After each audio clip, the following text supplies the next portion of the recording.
Welcome to this segment of Soul, Silence, and Sound. This is brought to you by BeSimply. Stars, trees, clouds, and the moon. They all have a meaning and they look just like you. Welcome to the segment of Soul, Silence, and Sound. This is our Soul and Luna cycles, and this is the full moon, the number 9 and 8 by Island and Naked Eyed Astronomy account and Tibetan account. So as we enter into this full moon, coupled with our secondary moon and our brothers and sisters in the southern hemisphere, you are seeing our additional moon. And we were talking about this weekend at a sit that I held. If you kind of think about, the yin and the yang and our left and right hemisphere, and that we have a center point. And so our island nations are that center point. This second moon that has been identified and confirmed out of Maui in that what they're calling a quasi moon is a reflective mirror of your pineal gland. And so our island brothers and sisters are wayfinders. And so as we continue to expand our awareness of where we are in our present moment, where you are present, wherever you are in the globe, that's the most beautiful thing for you to do. And what happens with that awareness is then things start to open up beyond what you've been seeing. And when we entered this lunar cycle and the last one, the Divine Mother has been really welcoming each and every one of us to stretch in ways that we haven't stretched. I kind of felt like those Armstrong, Hulk. These were toys, I think, in the 80s, but you pulled them and then they would come back together again. It was kind of fun, like game you could play with a friend or yourself. And that's what's happening. We're being pulled in all directions, and you might notice that there are a wide spectrum of emotions, opportunities, and it's a reminder to stay in our divine heart, to stay in cosmic energy that holds us all together. And with this second part of this lunar cycle, we're building upon that humility and that divine love. And when we see that opportunity to soften our gaze and remind ourselves to re-anchor in divinity that is accessed through our heart center, this allows us to connect a little bit deeper to these reflective mirrors. And the moon is that. And so this is a super exciting moon from the perspective that it's time for each and every one of you, if you so to choose, to get it. Meaning that to get at it, what you are building, what you are creating, and to be focused here where you are. So the beauty and the downside of technology the way it is it pulls your attention. And that's what's happened over our full lifetime and many generations from your grandparents to your great-grandparents, is that the mind stream has been co-opted. And this secondary moon is really helpful because it starts to open up our ability to see and hear for ourselves in our most local place that we are. And there's really nothing else that exists beyond that locality. And even though you can open up a device and see images, some of them are, that creates dissonance and it can create entrainment. So when the mind stream is co-opted, then your focus, your precious focus, has a level of dissonance, and your productivity, your effectiveness, your creativity, your emotional regulation, all these things get out of whack rather quickly. And there's energy that's wasted. And the most precious thing you have is your energy field. And the constructs of like time and currency and all these things are really a shroud for all of us that we forget that our most precious thing that we have to offer is our energy. And so that's why it's really valuable when you come and sit and listen for a little bit and sit in silence and then receive some balancing so that your field can be harmonious with you from the inside out. And it's opportunity for you also to clear out anyone that's encroached a little too much in your field. And what I've been noticing is that with this acknowledgement that's been building since 2024, I guess August I mentioned, is that the thread between us is getting more and more instantaneous. So this is another reminder that when you cultivate a good, solid, silent meditation practice, it gives you the opportunity to practice clearing the mind. And it's not to get you to hyperfixate about the number of thoughts and rumination, emotional, mental rumination. It's actually motivation to keep it clear. It's like keeping your home clear, keep the house clear, clear out the debris that doesn't belong. And so rather than grasp at anything, because that is the source of all suffering, is anything we grasp at, rather than grasp at those thoughts or those emotions, just observe them. So as we enter into this full moon, this is that time of action. This is the time traditionally in our great tribal nations globally that the male embodiment would be in ceremony to commune with this action, unless procreation was needed or not. Women don't necessarily need the masculine. That's another story for another day, to create. However, the time of separation is super important because it allows the field to be held and for everyone to take action. And the female embodiment would be in a supportive action state on the full moon. So for you biological men out there, really always carve out space on the full moon for inner reflection and alone time, or small community of your brothers. And for women embodiment, biological embodiment, this is a time for you to be in harmony with your sisters and to take time to really nourish and cultivate. And then collectively, this momentum of nourishment, preparing nourishment, and the masculine holding the reflective mirror is to help move into action. So if you think about it, it's time to take action. If you have the nourishment needed from the feminine, she's received that. And then you're clear, you have a clear mirror of where to take action. So internally, that's what's happening.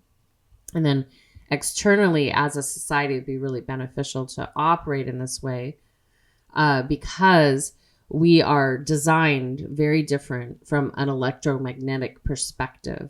And so that field can be worked with really beautifully. And I encourage you to explore it, to kind of examine how your inner and outer world works with the world around you. And trust that whatever's coming up for you, whatever perspective you have, that's part of your journey. That's part of your transformation. That's part of you being invited in to refine, master, and transcend typically the things that one is grasping at. And so that external, once you see yourself grasp at that, that's when you bring it internal. And so at this full moon, you can look back at what's been pushing and pulling for you and then say, okay, where am I ready to take action? And so great opportunity as you ride the wave of the full moon, which happened earlier this morning, but you'll see again this evening, depending where you are, that you can move into action in these coming days and to get clear on it. And no matter when you're meeting this, that's the message for you. So that's other nice thing about understanding that our lives have this ability to intersect the things, the people, places, and things that are supportive. And more than not, when we're maybe obstinate or in a negative mindset or feeling like woe is me, that we can't see the things that are being given to us to lift us up. And then if you're feeling balanced and harmonious, this is a time for you to really pay attention and work with that a little bit more, not only for self, but for others. We can collectively hold vision for one another.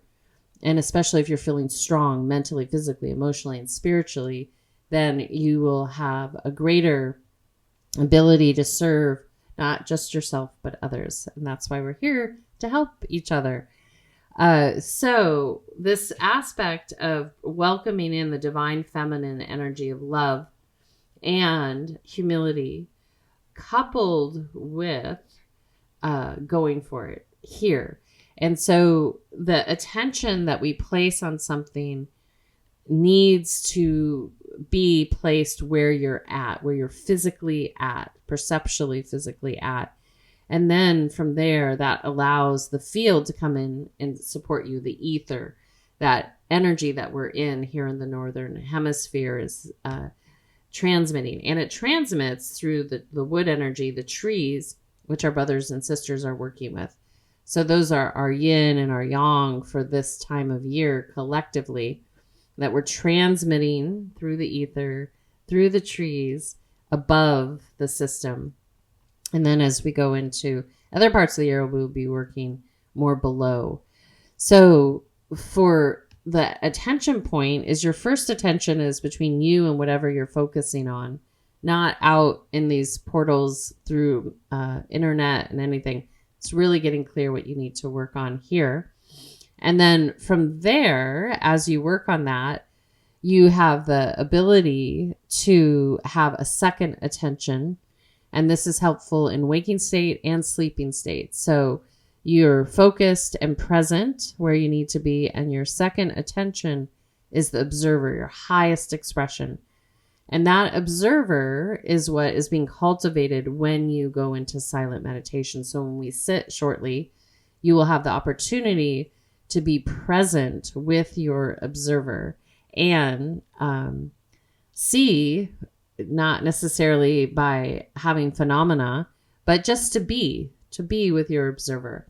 And why the second attention is so important is that it allows you to build upon your visioning capabilities and to discern what is and what is not. And from there, then in the present moment, you're more in a fluid state. You can anchor in that heart energy and simultaneously hold the vision for what you're working towards in this moment.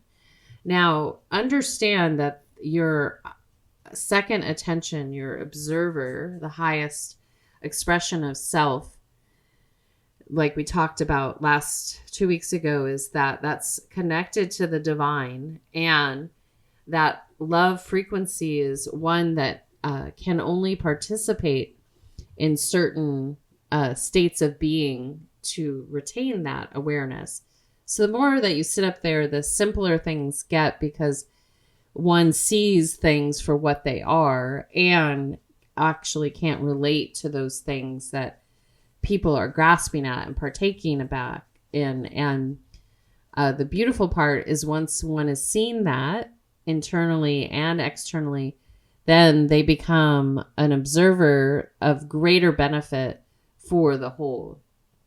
And then simultaneously, if you think about it, is that, this practice of observing self in the present moment and then welcoming that to be throughout your day and nighttime practice of dreaming. If you want to learn, let me know, reach out. But you hold that, and then it allows you to be in a fluid state of co-creation for all that is. And with that, there's a thing that's called cause and effect. And I talk about this in and out. And, there's a mindfulness that is important to have your knowledge around, because if you become greedy or lustful or all those things that are called out as quote unquote SINS, really it's grasping. You're just grasping at something, and you might never feel satisfied. You might never feel satiated with what you're working towards. And so that second observer allows you to be mindful and really welcomes you to understand what is appropriate and what is destined for you to really bring into your awareness, to receive. So, for instance, a tree is this amazing being that transcends all these different states of being. And that tree doesn't try to take all the water on in the forest for itself. It knows exactly, innately, how much to receive to maintain health and well-being. And so if you think about yourself that way, is like, what is your quote unquote lion's share to keep you in this regenerative state without grasping at things? Because as soon as we grasp, it becomes muddy. The water gets muddy. And so if one calls upon your observer to be like, show me, and if you don't know, let it be for a few days. Let it be for 24, 48 hours, 72 hours. Keep sitting with it to be shown. And the deeper you go with yourself, meaning that you're not like looking for phenomena, but that you really get into this deeper conversation with self, the outside world starts to shift, but it also becomes less relevant. And because you realize, like, if I listen here, I know where to go, where to be, what to do. And that fluidity is so helpful. You know, the chipmunks in the forest are doing what they need to do. The ants in the jungle are doing what they need to do. They're not in this constant push-pull, debate, dialogue, manipulation. They are in that ever-present presence with their ecosystem, and they're do what they're there to do. And so each and every one of you has this uniqueness, and this is that moment to get at it, get it here, not someplace else. And especially, I'll close this talk out with this, especially with all the artificial mechanisms to manipulate your physical body to do things that you are not really adept or ready to do. You want to be mindful with that, because in the simplest form, if you're out of harmony, if you're out of balance, all you simply need to do is go outside and sit outside for 15, 20 minutes and then reapproach what you're working on. And if you're in a healing process, going outside. If you can't go outside, if you practice yoga, or just look this up, corpse pose, Shavasana, lay on a hard surface in that pose for 15 or 20 minutes, as close as you can to the earth. These practices are so simple that people think that can't be, but it works. It can reset your entire system. And the more that you build up a trust and a confidence in that, you'll realize that you can step into this regenerative state of exchange with yourself. And then you'll start to magnetize to others that are in that same flow.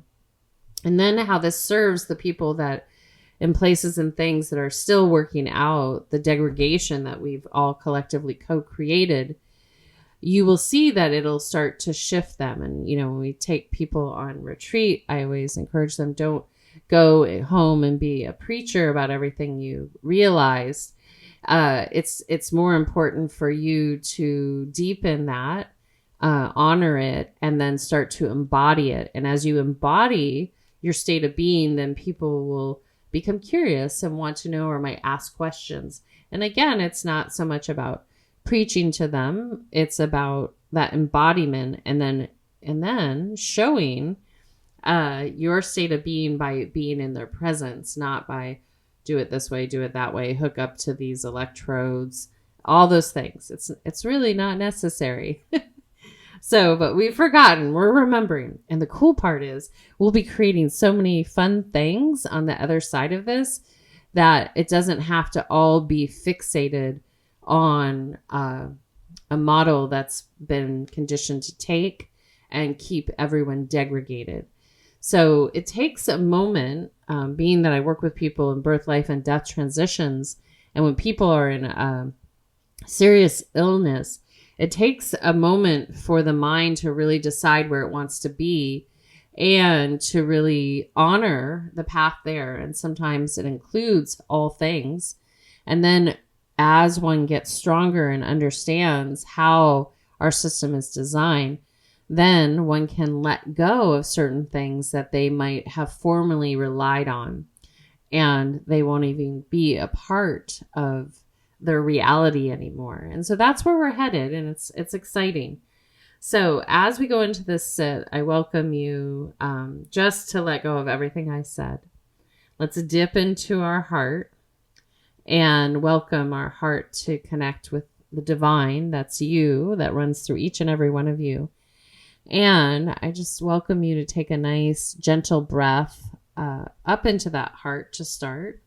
If you're upright and seated, lift that spine up, up, up as you inhale. And then exhale, gently dropping down your shoulders.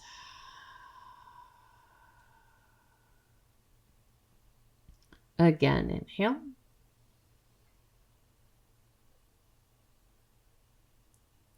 And exhale.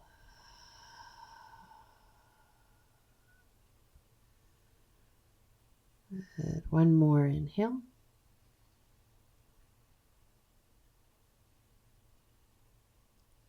And exhale.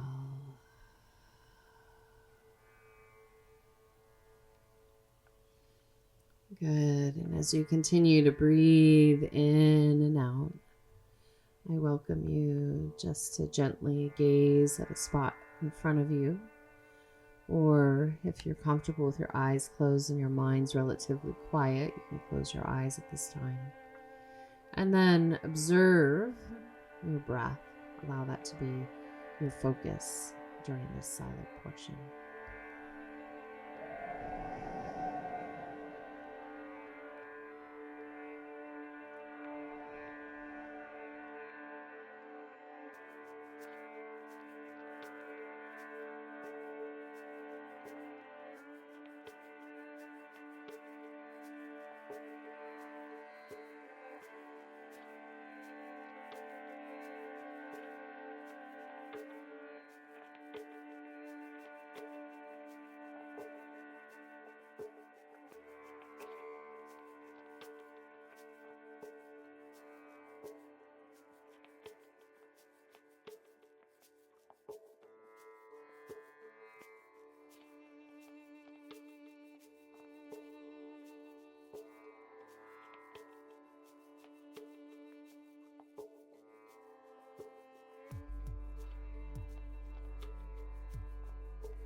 circle in the sand.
Gently from there, I welcome you to gently lean back and recline or move fully into Shavasana, a prone position on your back with your palms facing upward as we transition into receiving sound. As you settle in, just take a nice gentle breath into the heart and out. Again, inhale.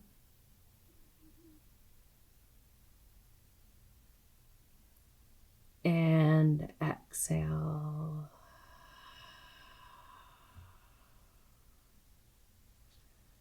And one more inhale.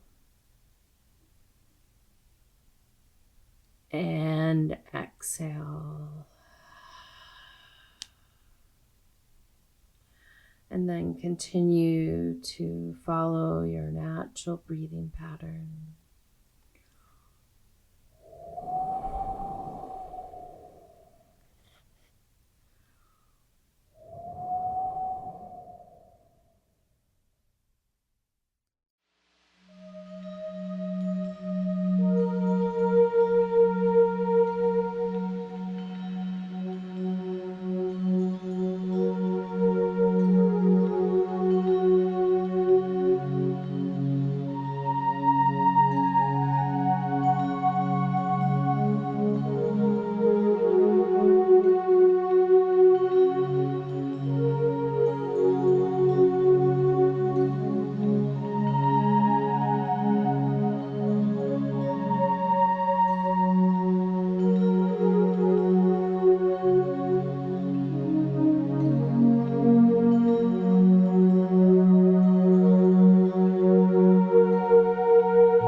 Ane, ane,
om. ano ani ai ane ye ani ane ye ani ano no ani ai ane ye ani lam ano ani ai ane ye ani ram ane ye ani ram.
Taking a soft, gentle breath, breathing in and out, welcoming yourself to connect a little deeper to your inner landscape before you fully engage with my speaking voice.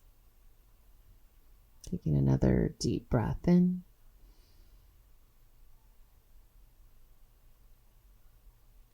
And out.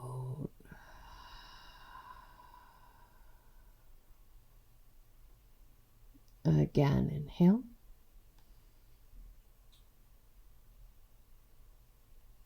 And exhale.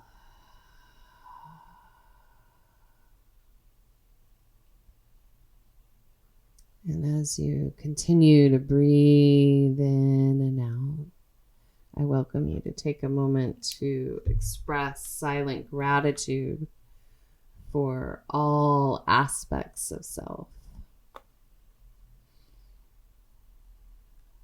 And then gently from there, if inspired, sending to a person, people, and or place some gratitude, compassion, and kindness that you feel it might be welcomed. And then gently as you connect there, take another deep breath in. And out.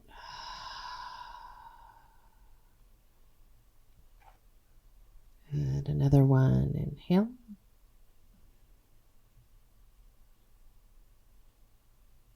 And exhale.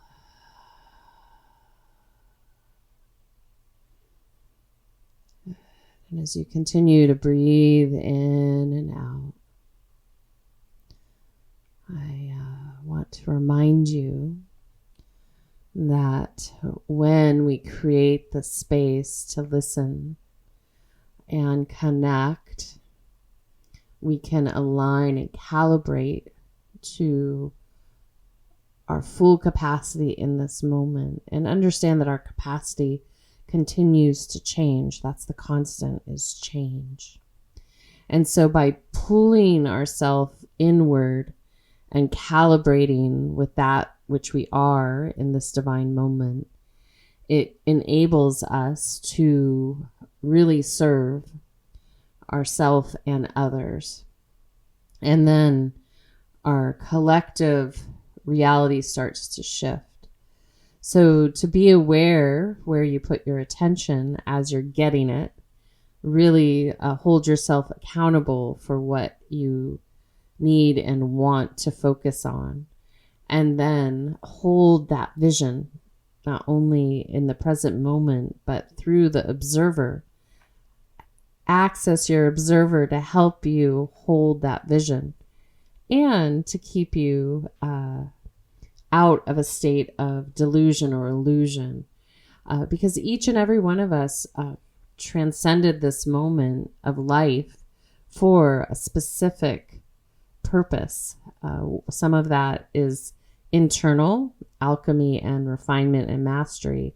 And then that is harnessed and carries forward with our eternal being and is also an opportunity to serve our fellow cosmic tapestry in new and exciting ways that we maybe never were aware of until this moment. So I want to thank each and every one of you for being here and taking the time to listen and receive. And if there's anything that I can help you with or you have questions, put them below or message me. I'm happy to engage with you and support you where it might be needed. And I also want to thank Kadri Scott, Dante Marino, Random Rab, all of them for supporting this moment in their own unique way. And as we migrate out, we're going to listen to a little Kadri Scott, Field of Flowers. And to remember, support your artists in all forms. Art is in many forms. Creativity is expressed in many forms. And go direct to the artist. So see where you can purchase direct and support them so they have the capacity to create more. All right, until next time, this is Suzanne signing out with a full heart, a soft gaze, a deep bow, and